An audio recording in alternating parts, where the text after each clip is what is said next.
Hey guys, in today's video, I'm going to be walking you through the step-by-step strategy on how to hunt down these mature bucks. Everyone wants to shoot a big buck, but hunters are making these three same mistakes every time. And when I go through this video today, you're going to be a better hunter at the end of the day. The first step you want to do is put out some trail cameras in some areas that you think that these mature bucks are going to be moving through. So what I personally do is in July, I start putting out my trail cameras at the spots that I'll be hunting.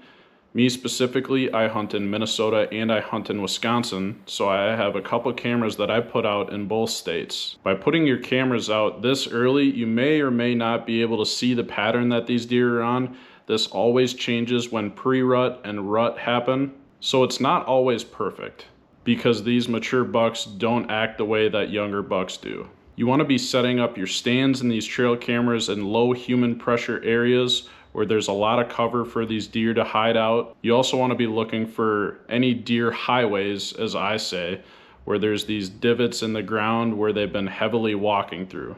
This will lead you to finding the buck's bedding area. You can't consistently hunt these big bucks without knowing their bedding area.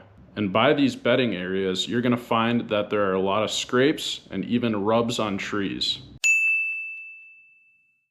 Now the second thing is, and this is a really important one, is you want to play the wind correctly. Bucks usually use the wind to check their scrapes, bedding area, and food sources. Now coming into effect with the wind, there's this thing called thermals. And if you haven't heard of thermals, the wind is actually different than how the thermals will act. You could have a northwest wind and the thermals will be completely different from where you're at in the stand, about 10 feet, 20 feet, depends how high you are in the stand, all the way down to what level the deer are at. Your setup should be around how your scent moves, not just the wind direction for that area.